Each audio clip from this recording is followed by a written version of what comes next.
This was the longest war in human history. In the ancient world, long before modern borders, before nations and ideologies as we know them, the fate of continents was decided by empires, vast, ambitious, and relentless. Among them, two powers would rise on opposite ends of the known world, separated by deserts, mountains, and centuries of tradition, yet drawn inevitably toward conflict. One was born in the rugged hills of Italy, forged through discipline, law, and iron will. The other emerged from the great plateaus of the Iranian world, shaped by kingship, divine authority, and imperial grandeur. Rome and Persia. Two civilizations that would not merely clash once or twice, but would confront each other again and again across nearly 2,000 years of history. This was not a single war, nor a short-lived rivalry. It was a continuous struggle, political, military, cultural, and ideological, that would shape the destiny of Europe, the Middle East, and the ancient world itself. At the dawn of this story, Rome was not yet an empire. It was a republic, hardened by centuries of warfare against its neighbors in Italy. Roman society revolved around discipline, hierarchy, and duty to the state. Citizenship was earned through service, loyalty, and sacrifice. Rome expanded not through sudden conquest, but through relentless pressure, absorbing defeated peoples, integrating them, and demanding obedience to Roman law. Each war made Rome stronger, more experienced, more ruthless. By the 3rd century BCE, Rome had defeated Carthage, subdued Greece, and asserted dominance over the Mediterranean. Roman legions marched with precision and discipline unmatched in the ancient world. Roads, fortresses, and cities followed wherever Roman banners flew. To the Romans, conquest was not chaos, it was order imposed by force. Far to the east, Persia had already lived many imperial lifetimes. Long before Rome dreamed of empire, Persian kings ruled from the Indus Valley to the Aegean Sea. The Achaemenid Empire, founded by Cyrus the Great in the 6th century BCE, was one of the largest empires the world had ever seen. Persian rule was different from Rome's. Where Rome enforced uniformity, Persia ruled through tolerance and local autonomy. Subject peoples kept their customs, religions, and traditions so long as they paid tribute and acknowledged the authority of the great king. Persian emperors ruled not just as conquerors, but as divinely sanctioned monarchs, chosen by Ahura Mazda, the supreme god of Zoroastrianism.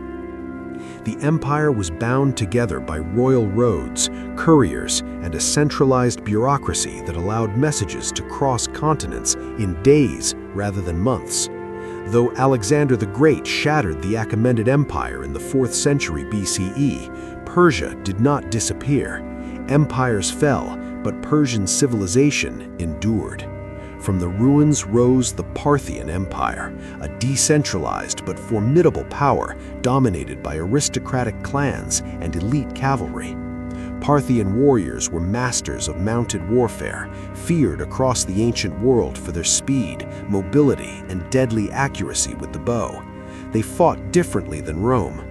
Where Roman legions relied on close formation and discipline, Parthians favored distance, maneuver, and psychological warfare. Their famous Parthian shot, firing arrows backward while retreating, became legendary. Persia had adapted, it had evolved, and it waited. By the 1st century BCE, Rome's expansion brought it face to face with the Eastern world. As Rome absorbed the Hellenistic kingdoms left behind by Alexander's successors, it moved steadily toward the borders of Persia. The Eastern Mediterranean became a frontier, not just of territory, but of ideology. Rome believed in republican virtue, later imperial authority, and the supremacy of Roman law. Persia believed in divine kingship, sacred fire, and ancient imperial identity that predated Rome itself. Neither saw the other as an equal, neither was willing to retreat. Conflict was no longer a question of if, but when. The Roman worldview was shaped by the idea of destiny. Romans believed they were chosen to rule. Their historians spoke of fate and inevitability, of Rome's divine mission to bring order to a chaotic world. To them, the East was wealthy, decadent, and ripe for conquest. Roman senators dreamed of triumphs, grand processions through the streets of Rome, celebrating victories over foreign kings. Generals sought glory, power, immortality, and conquest. The eastern lands promised riches beyond imagination. But Persia was not another Gaul or Spain. It was not divided, nor easily intimidated. It was an empire that had faced conquerors before and survived. Persia, meanwhile, viewed Rome with mix of caution and contempt. To Persian kings, Rome was an upstart power, ambitious, aggressive, but lacking the ancient legitimacy of Persian rule.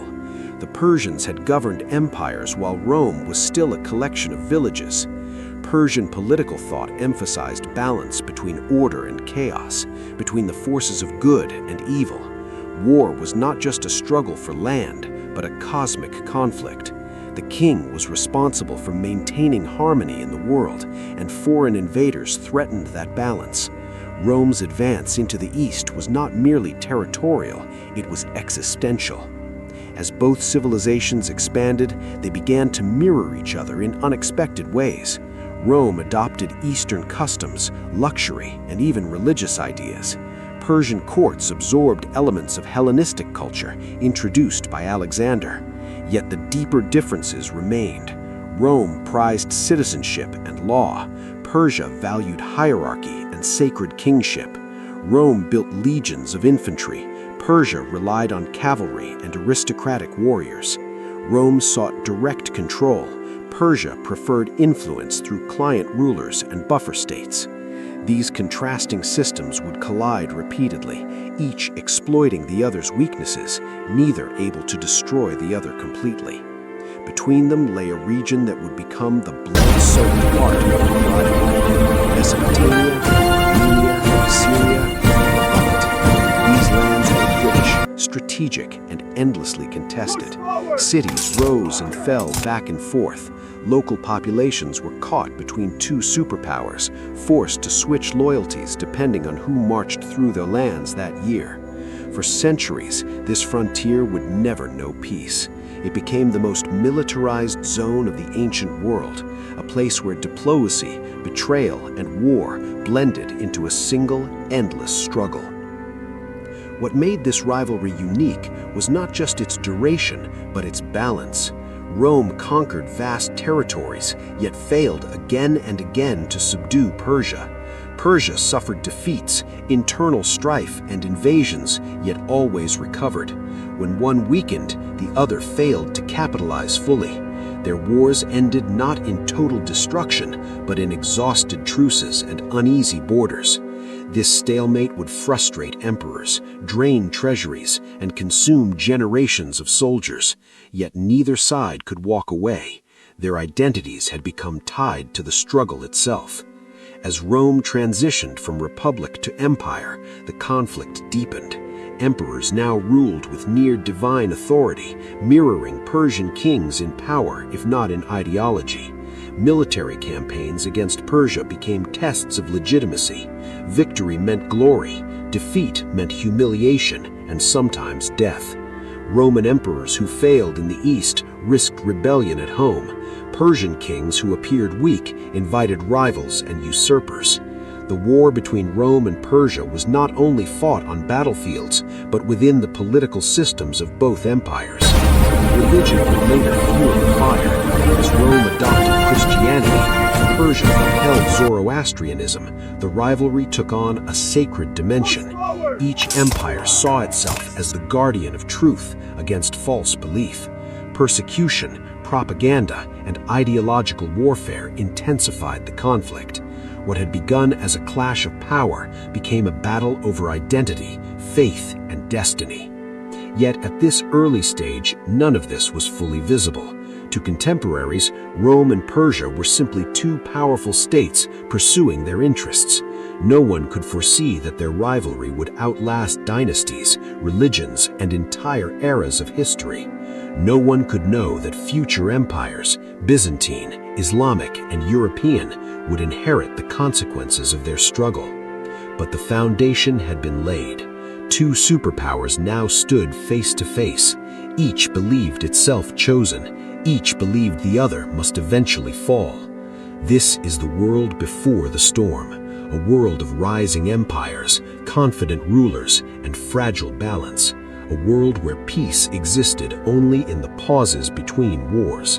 And as Rome pushed eastward and Persia stood firm in defense of its ancient legacy, the greatest rivalry of the ancient world was about to ignite, one that would burn, smolder, and reignite for nearly 2,000 years, reshaping history with every clash.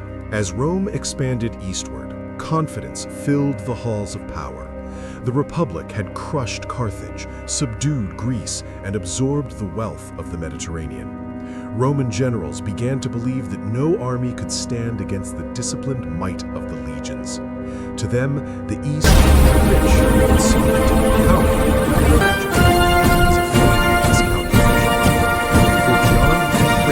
lay an empire unlike any Rome had faced before. An empire that did not fight Rome's wars, did not respect Rome's rules, and would soon teach the legions a lesson written in blood. The first true collision between Rome and Persia came not as a defensive war, but as an act of ambition. In 53 BCE, Marcus Licinius Crassus, one of the wealthiest men in Rome and a member of the first triumvirate alongside Julius Caesar and Pompey, sought glory to match his rivals. Crassus had wealth beyond imagination, but wealth was not enough. In Rome, legacy was forged on the battlefield. Triumphs brought immortality. And so Crassus looked east, toward Parthia, believing it would be an easy conquest, a swift campaign that would secure his place among Rome's greatest commanders. But Crassus did not understand Parthia. He underestimated its terrain, its tactics, and its people. Unlike the infantry-based armies Rome was accustomed to fighting, the Parthians relied on speed, flexibility, and devastating cavalry. Their warriors rode across the open plains with unmatched mobility, armed with composite bows capable of piercing armor from a distance. Heavy cataphracts, armored horsemen, and cased in iron and leather formed a terrifying shock force. Against them, Roman legions, slow and rigid in formation, would struggle to adapt. Crassus ignored warnings. He rejected advice from local allies who urged caution. He marched his legions deep into Mesopotamia, away from rivers and supply lines, lured by false guides and the Parthian army finally appeared in the town. It did not rush forward in traditional battle formation. Instead, it encircled the Romans, raining arrows upon them from all sides. The legions raised their shields, forming defensive squares, but the arrows did not stop. They kept coming, relentless, unending. Roman soldiers were trained to close with the enemy, to fight face to face, but the Parthians refused close combat. Whenever the Romans advanced, the Parthians retreated, firing arrows even as they withdrew. The famous Parthian shot turned Roman advances into deadly traps. Crassus's son, Publius, led a cavalry charge in an attempt to break the encirclement. He was cut off, surrounded, and killed. His head was paraded before the Roman lines. Morale shattered, panic spread. By the end of the battle, the unthinkable had occurred. A Roman army, one of the greatest military machines ever created, had been annihilated. Tens of thousands were dead or captured. Crassus himself was killed, his head and hands sent east as trophies. According to legend, molten gold was poured into his mouth, a brutal symbol of his greed. Rome had not merely lost a battle, it had suffered humiliation on a scale previously unimaginable. Carrhae sent shockwaves through the Roman world. For the first time, Rome understood that Persia was not a peripheral threat, but a peer, an equal capable of defeating Rome on open ground. The psychological impact was profound. Roman confidence cracked. Senators whispered of curses and fate. Generals reconsidered Eastern ambitions, but Rome did not retreat forever. Instead, it adapted, and so did Persia. In the decades that followed, Rome descended into civil war. Julius Caesar crossed the Rubicon. The Republic fell, the empire rose. Augustus emerged as Rome's first emperor, bringing stability, reform, and renewed ambition. Under his rule, Rome reorganized its eastern frontier. Client kingdoms were established to buffer Persian influence. Diplomacy replaced reckless invasion. Augustus understood that Persia could not be conquered easily, and perhaps not at all. Yet tensions never disappeared. Armenia, caught between Rome and Persia, became a perpetual battleground. Kings were installed, overthrown, assassinated, and replaced at the whim of greater powers. Every change of ruler risked war. Each empire sought to control Armenia without triggering full-scale conflict, creating a dangerous game of influence and proxy warfare that would last for centuries. As Rome consolidated power, Persia underwent its own transformation. The Parthian Empire, though formidable, was decentralized and plagued by internal rivalries. Noble families wielded immense power, often challenging the authority of the king. Over time, this weakness would be exploited, not by Rome, but by a new Persian dynasty rising from the south. In the early 3rd century CE, the Sasanian dynasty overthrew the Parthians, restoring centralized imperial rule and reviving ancient Persian traditions. The new Persian Empire was more aggressive, more organized, and more ideologically driven than its predecessor. The Sassanians did not see themselves as merely another empire. They viewed themselves as the rightful heirs of the ancient Achaemenids, the true kings of kings. To them, Rome was an intruder occupying lands that rightly belonged to Persia. War with Rome was not optional, it was destiny.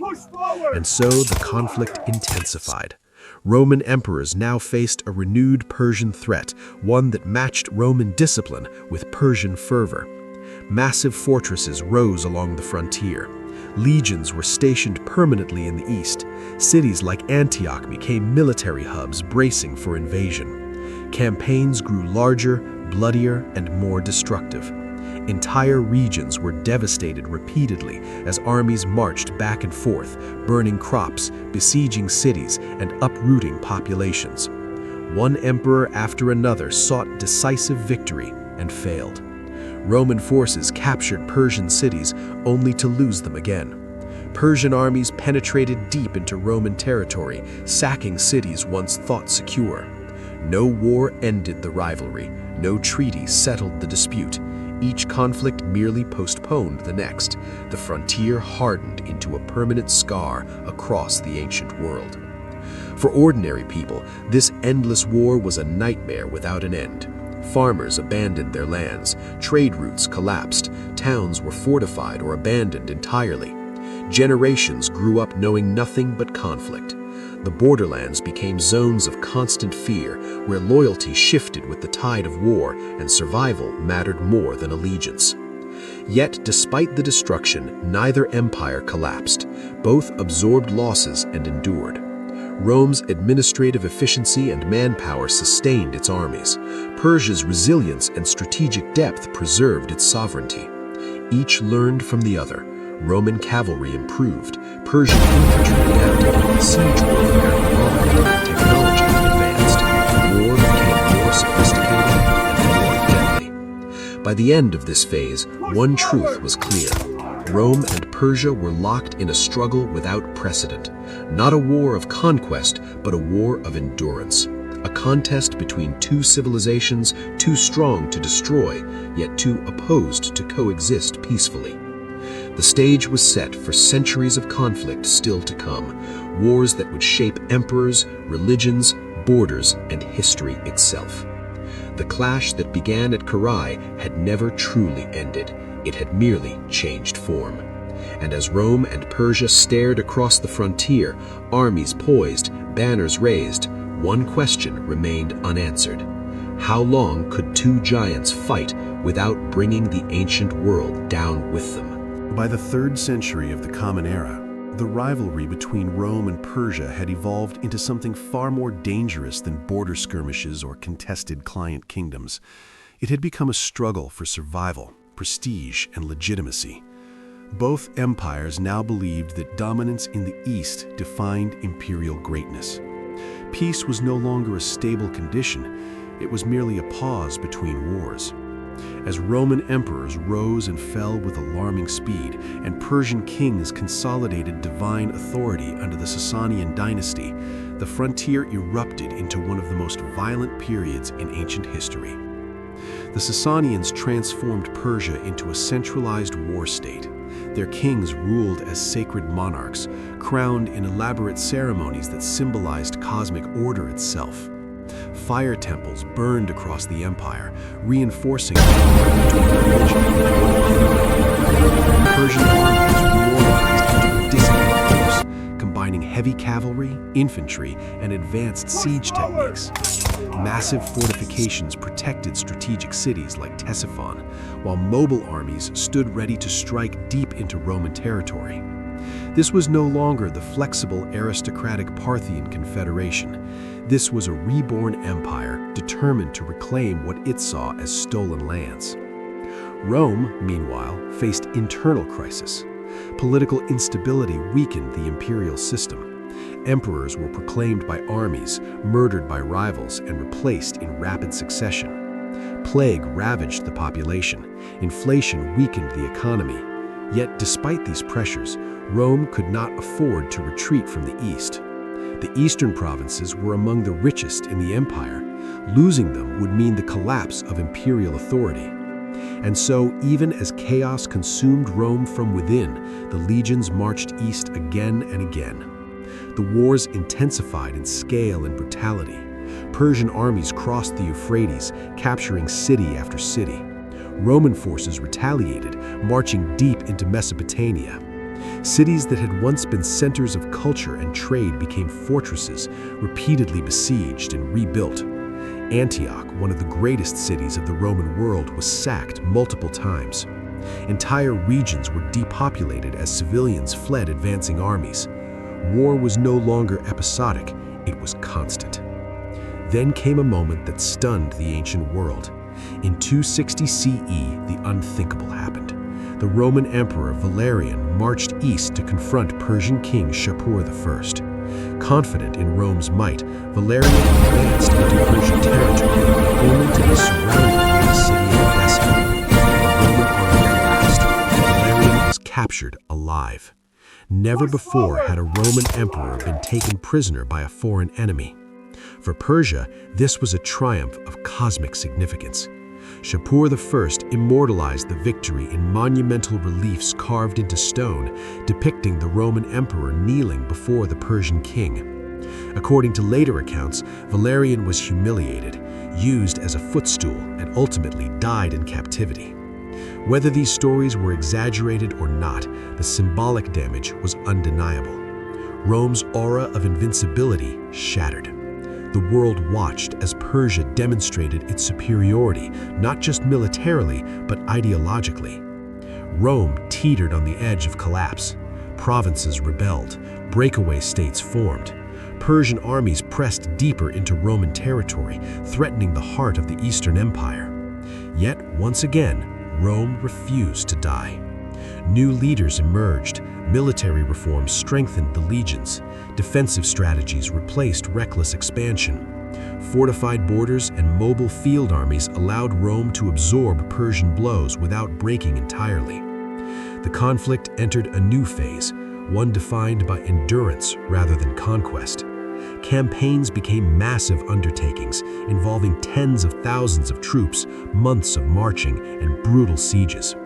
Neither empire sought total annihilation anymore. Instead, each aimed to weaken the other just enough to maintain balance. Victories were celebrated, but they rarely lasted. Every captured city became a target for recapture. Every triumph invited retaliation. Religion deepened the divide. As Christianity spread through the Roman Empire and eventually became the state religion, Persia viewed it with suspicion. Christians living in Persia were seen as potential traitors, loyal to Rome. Persecutions followed. Meanwhile, Rome increasingly framed its wars against Persia as conflicts against a foreign, rival belief system. The war was no longer just political, it was spiritual. Despite centuries of bloodshed, neither side achieved decisive victory. Rome could not conquer Persia. Persia could not destroy Rome. Each empire mirrored the other's strengths and weaknesses. Each learned, adapted, and endured. The frontier remained unstable, contested, and eternally violent. And as generations passed, the cost of this endless rivalry mounted. Treasuries drained, populations declined, armies grew larger, more expensive, and harder to control. By the end of this era, the ancient world was exhausted. Two superpowers had spent centuries locked in conflict, neither able to win, neither willing to stop.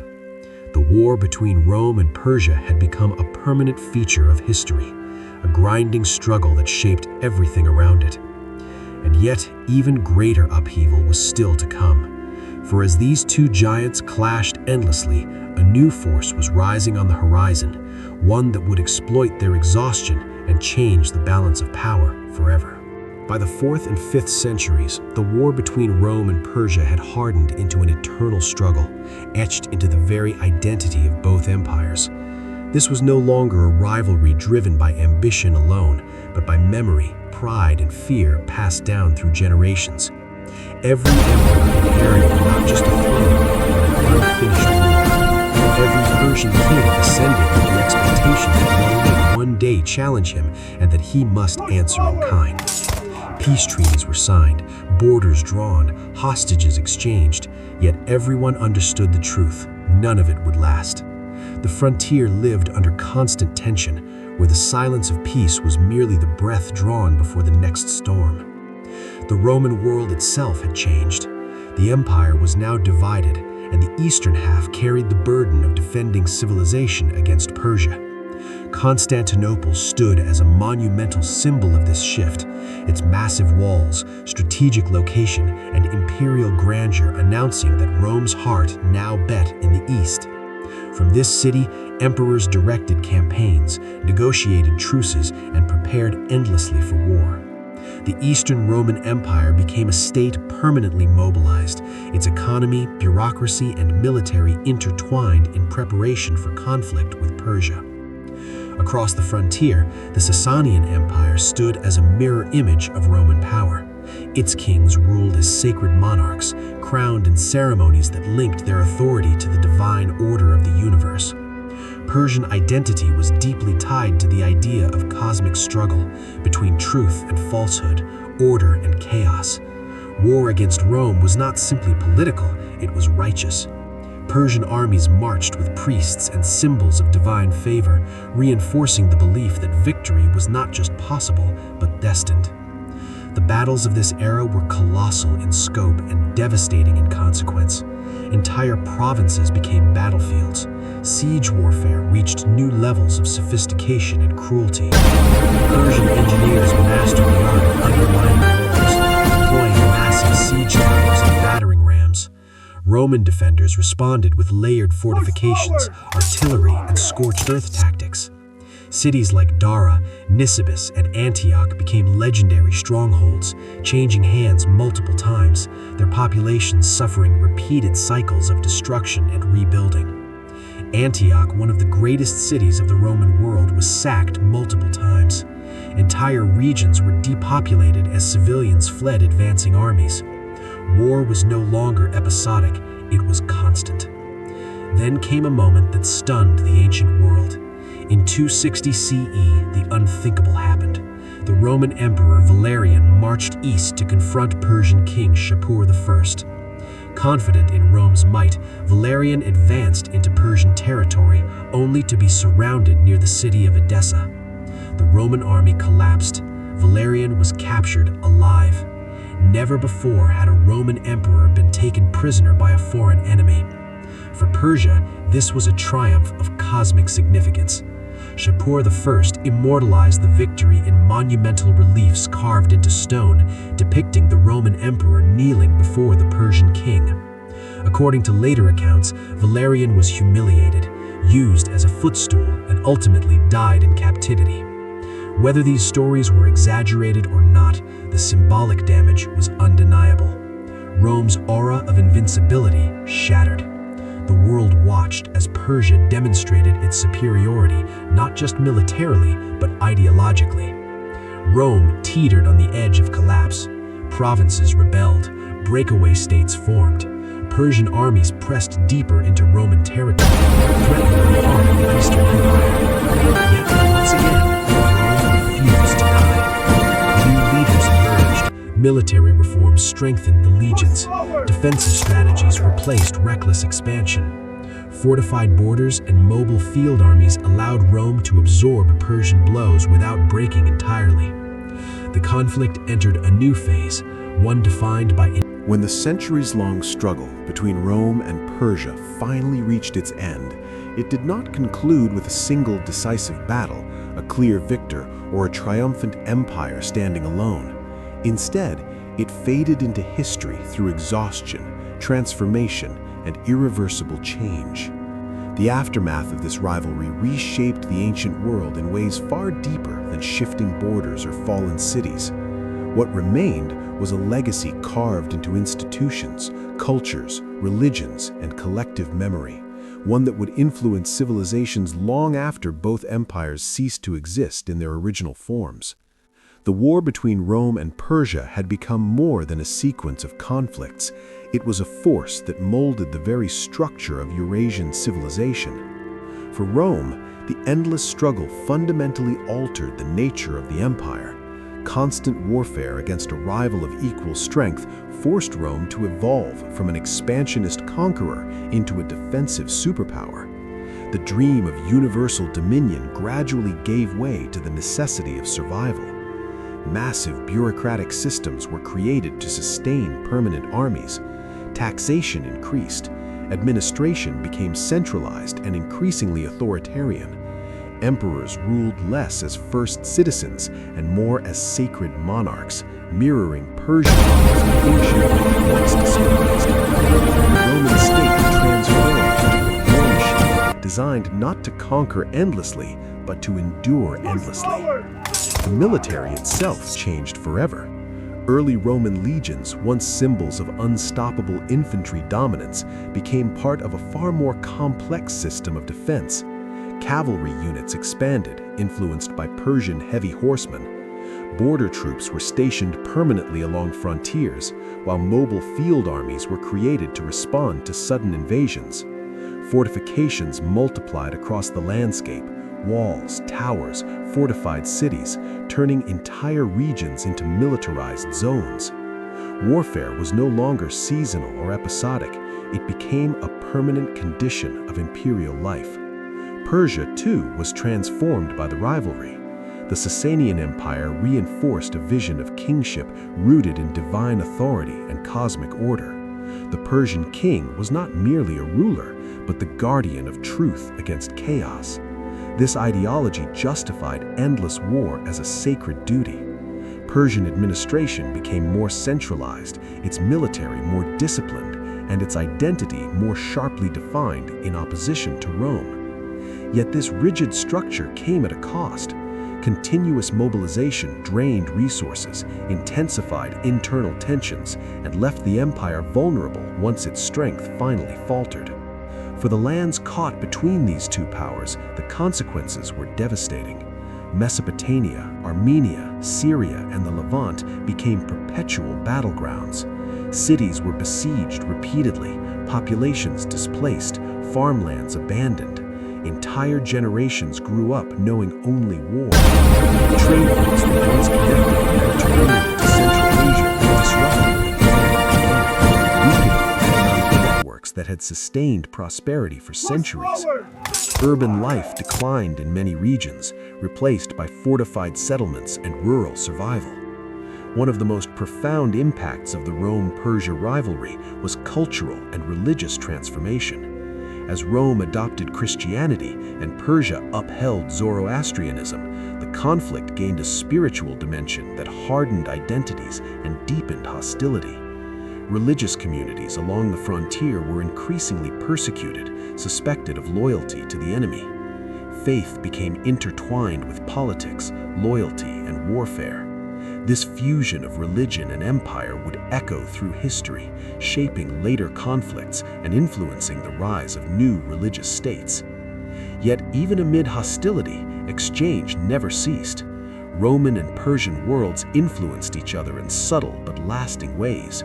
Court rituals, imperial imagery, clothing styles, and administrative practices crossed borders. Persian ceremonial traditions influenced Roman imperial protocol.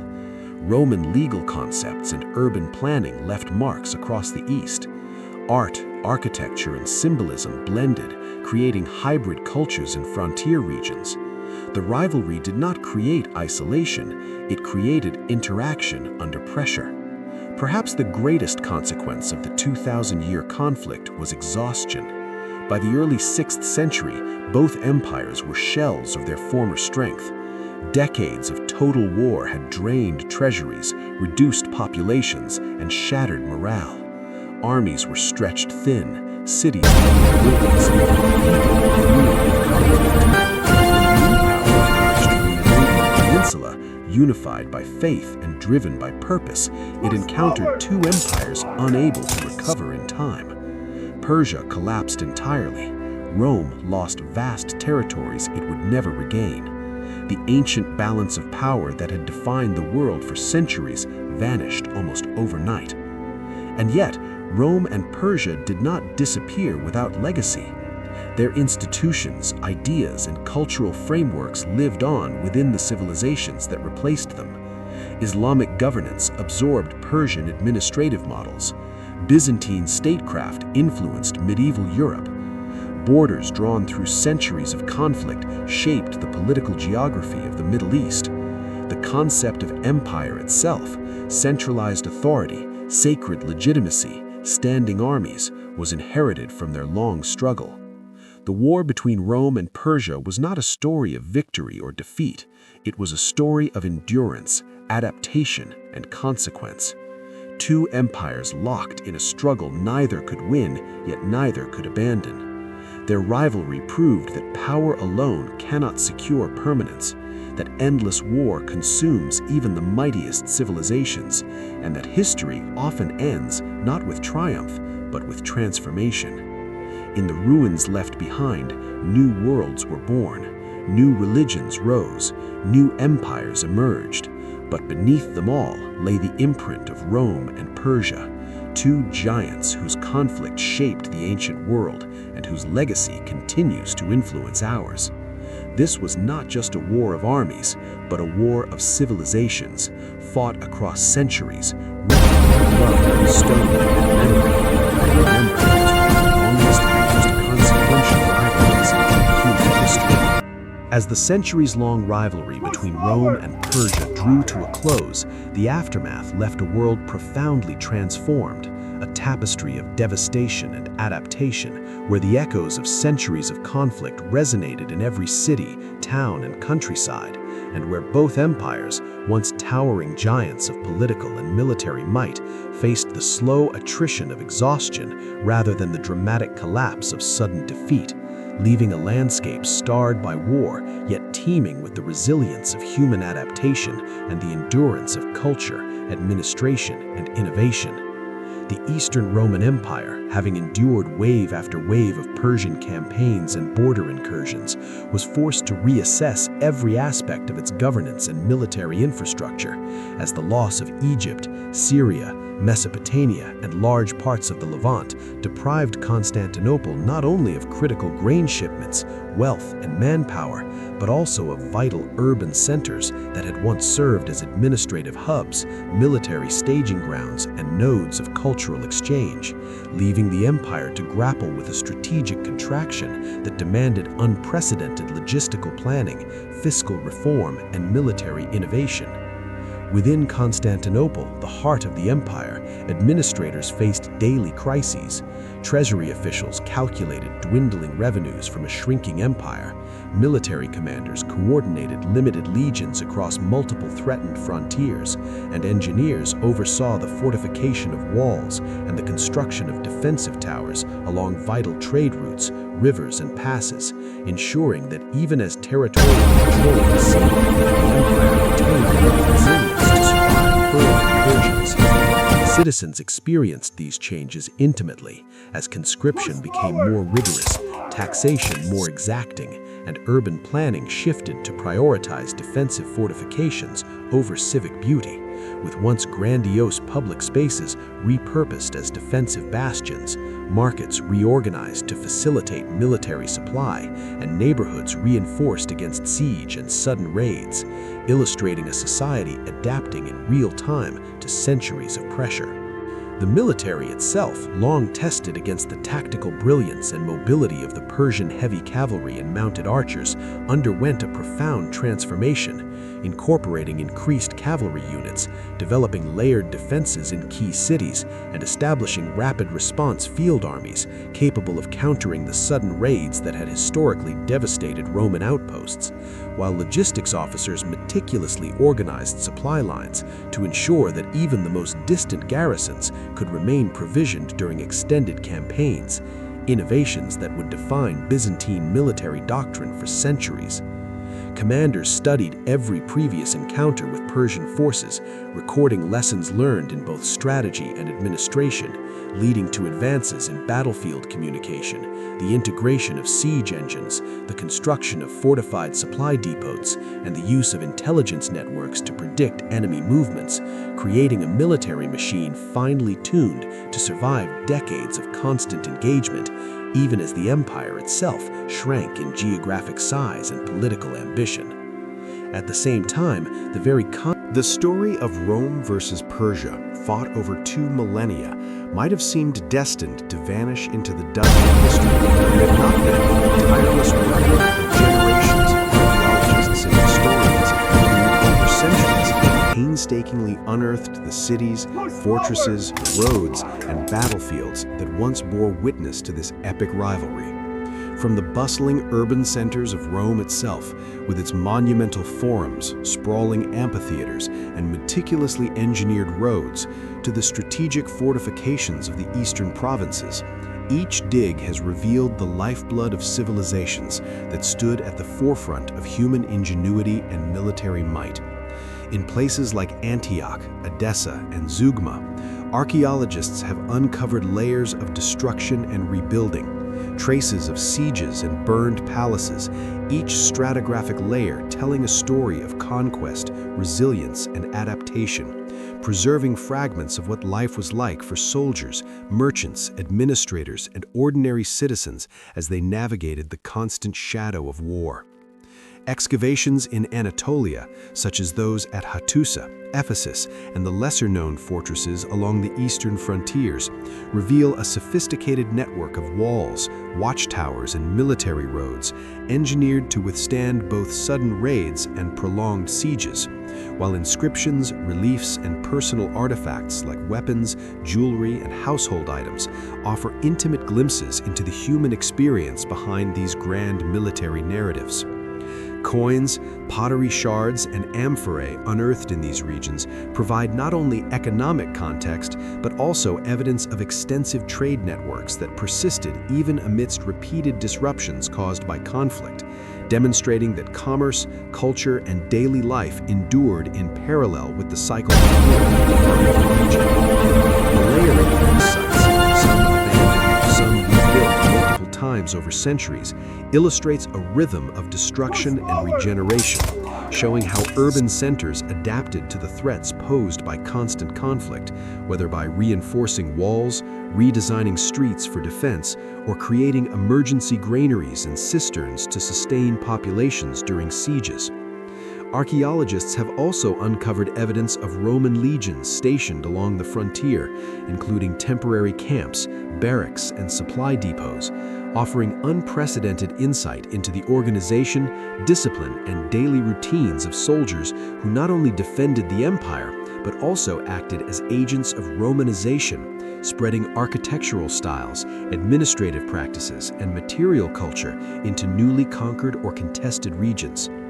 In addition to urban excavations, field surveys along rivers, mountain passes, and strategic valleys reveal the subtle traces of roads, watchtowers, and small forts that allowed the Romans to project power, monitor Persian movements, and secure vital trade and communication routes.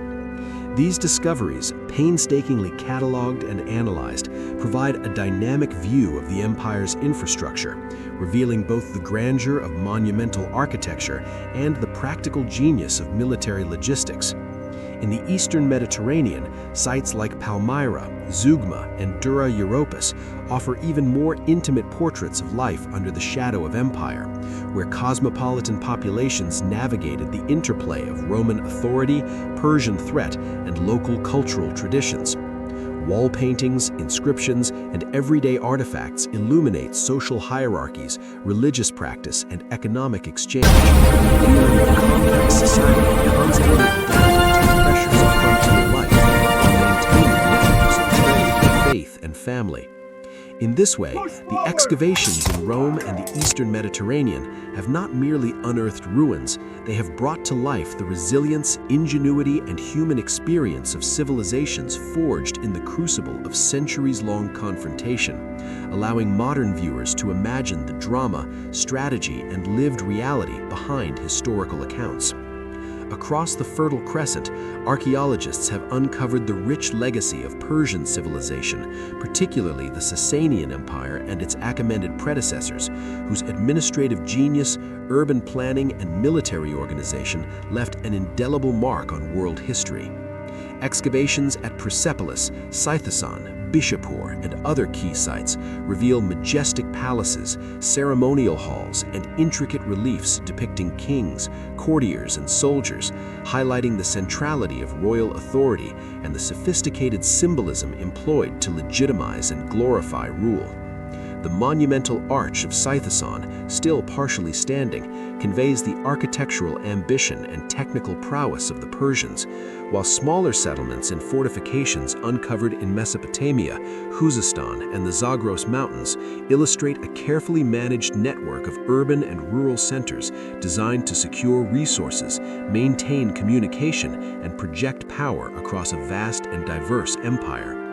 Inscriptions in Middle Persian, Elamite, and Aramaic, often painstakingly recovered from ruins or fragmentary stones, offer insights into administration, diplomacy, taxation, and military mobilization, revealing how the empire governed diverse populations and extensive frontiers, often in direct confrontation with local interests. Archaeologists have also uncovered battlefields, defensive earthworks, and garrison sites along the western frontiers, where Persian forces confronted Roman legions in dramatic clashes that shaped the course of Near Eastern history.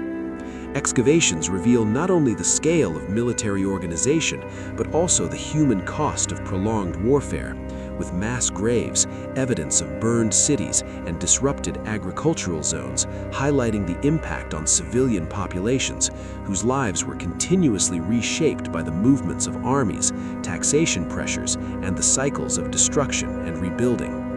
Detailed studies of Sasanian ceramics, jewelry, weaponry, and textiles uncovered at urban and rural sites illuminate daily life, trade networks, and cultural interactions, showing that Persian society thrived even under the strain of centuries-long warfare, producing art, craftsmanship, and cultural achievements that would influence Islamic civilizations centuries later.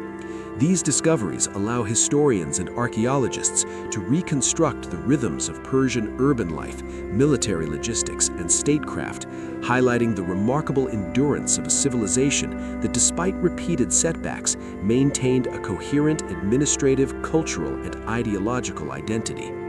At the same time, Mesopotamian cities reveal layers of continuous occupation and rebuilding, showing the resilience of urban planning, irrigation systems, and architectural techniques developed over millennia, adapted to survive the stresses of repeated conflict with Rome.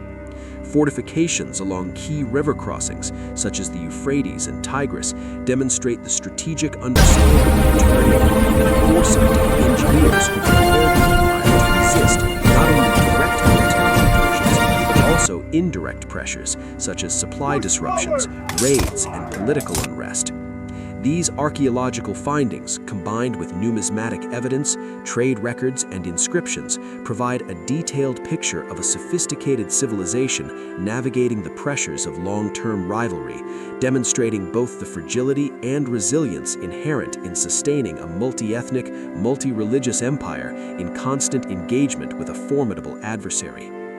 Modern archaeology has transformed our understanding of the Roman-Persian rivalry, employing advanced technologies that allow historians to reconstruct ancient cities, armies, and landscapes with unprecedented fidelity. Geospatial information systems, or GIS, enable researchers to model ancient battlefields, trade routes, and settlement patterns, revealing strategic choices, logistical challenges, and spatial dynamics of centuries of conflict. LiDAR scanning and aerial photography uncover hidden fortifications, roads, and urban layouts beneath forested or overbuilt modern landscapes, bringing to light evidence that traditional excavation might have missed. Ground-penetrating radar and remote sensing have detected buried structures, irrigation networks, and subsurface roads, allowing archaeologists to map entire regions of activity without disturbing fragile sites.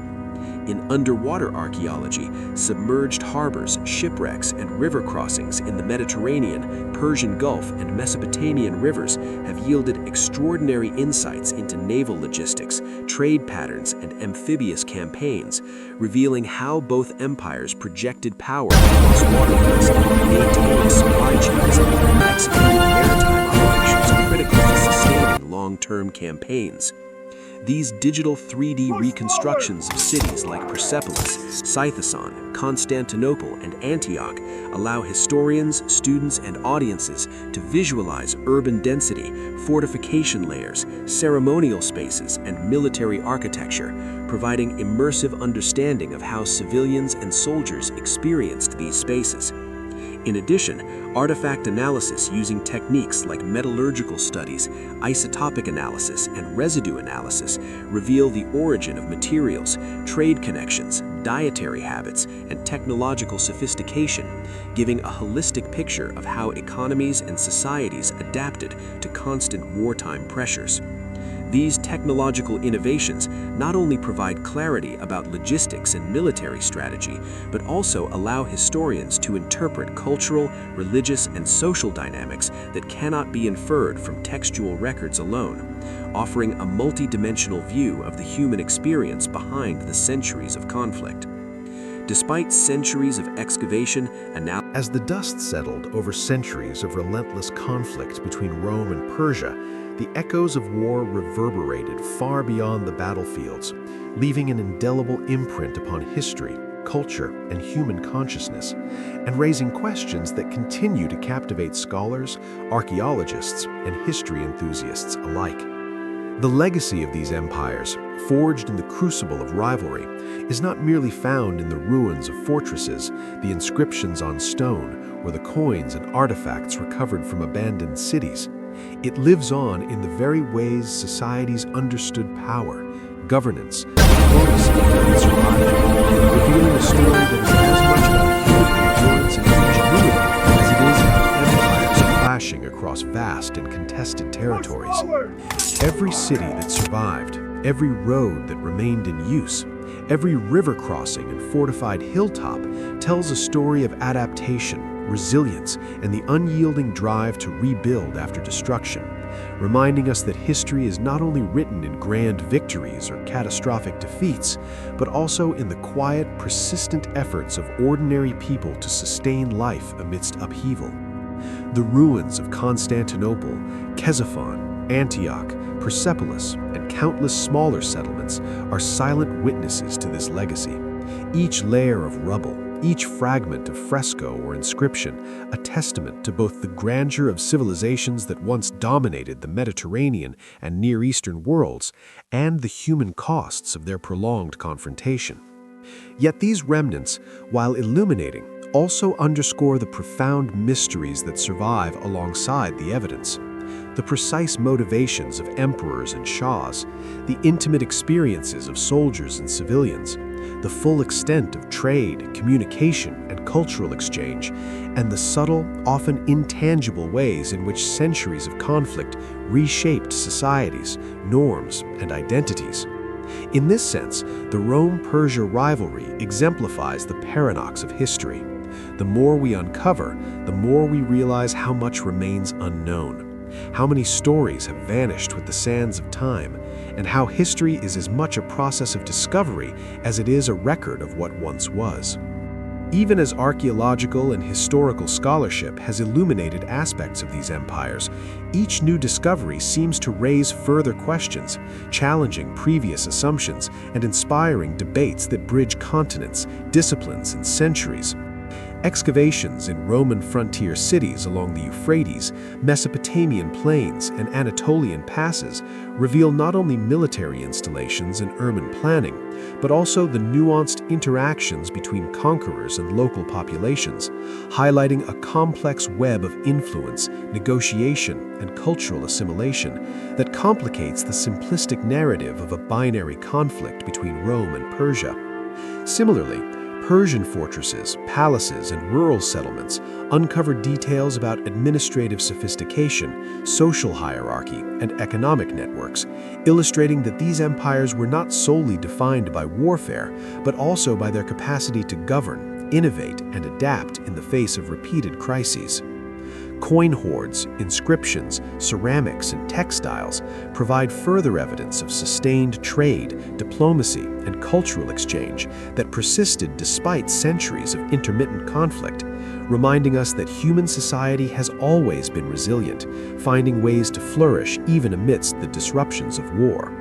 Scholars examining these materials reconstruct not only the logistical and military strategies employed by empires, but also the daily lives of the people who endured the consequences of these long-term rivalries, revealing patterns of migration, settlement, adaptation, and survival that continue to inform our understanding of human resilience. Yet beyond the tangible artifacts and urban remains lies a more profound legacy: the shaping of human thought, governance, and cultural memory. The Rome-Persia Wars, spanning over 2 millennia, influenced legal traditions, administrative practices, and military doctrine in ways that resonated long after the empires themselves had receded from prominence. Byzantine law, military manuals, and diplomatic protocols bear the imprint of strategies honed through centuries of engagement with Persia, while the administrative structures and ceremonial grandeur of the Sasanian state influenced the governance of successive Islamic caliphates, transmitting lessons in centralization, taxation, and bureaucratic oversight across new empires. This exchange of ideas, often born of conflict but sustained through diplomacy, trade, and cultural interaction, demonstrates that rivalry can be a powerful engine for innovation, compelling societies to adapt, refine, and evolve. Even architecture and urban planning reflect this legacy. The use of fortifications, city walls, and river defenses in Byzantine and Islamic cities echo Sasanian engineering principles, while Roman roads, aqueducts, and civic design continued to shape settlement patterns in regions formerly contested by the two empires. The interplay of conflict and creativity underscores the paradoxical nature of human history, where destruction can catalyze renewal and rivalry can foster the cross-pollination of ideas, technologies, and cultural forms. The human dimension of this enduring mystery is equally compelling. Soldiers who marched along the Euphrates or Zagros, civilians who rebuilt villages after sieges, merchants who navigated the uncertainties of borderlands, all participated in a vast, interconnected drama whose full scope may never be entirely known. Archaeological reconstructions allow us to glimpse the rhythm of these lives, the routine of training and drilling in Roman camps, the careful provisioning of Persian garrisons, the market exchanges that sustained both armies and civilians, and the domestic lives of families living under the shadow of distant emperors and kings. Yet despite these insights, much remains speculative. The motivations of individuals, the personal experiences of suffering and heroism, and the subtle social dynamics that shaped communities remain hidden, leaving historians and audiences alike to imagine the human stories behind the stones and inscriptions. These absences invite reflection on the ephemeral nature of history, reminding us that for every artifact preserved, countless narratives have been lost to time, and that history is as much a process of discovery as it is a record of what once was. Finally, the Rome-Persia rivalry challenges us to consider the nature of legacy itself. The empires have long since faded from political prominence, yet their influence endures, embedded in cultural norms, administrative practices, military doctrine, architectural forms, and collective memory. The story of their conflict is not merely a chronicle of battles and treaties, but a meditation on the persistence of human ambition, the costs of power, and the capacity for societies to endure, adapt, and innovate.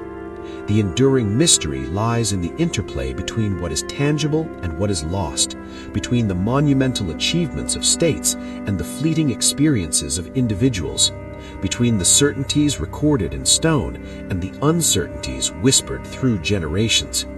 As we study the ruins, decipher inscriptions, and reconstruct ancient landscapes, we are reminded that history is both a record and a reflection, a series of events and a mirror for understanding human resilience, ingenuity, and imagination. The Roman and Persian empires, once locked in an epic struggle that shaped continents and cultures, remind us that even the mightiest civilizations are vulnerable to time, yet their legacy can inspire, educate, and captivate centuries later. Who were the men and women who lived through these confrontations? What did they hope, fear, and sacrifice? Which innovations, stories, and practices survived, and which were lost forever? These questions remain unanswered, yet they continue to drive exploration, scholarship, and imagination, keeping the memory of this extraordinary rivalry alive in our understanding of human history.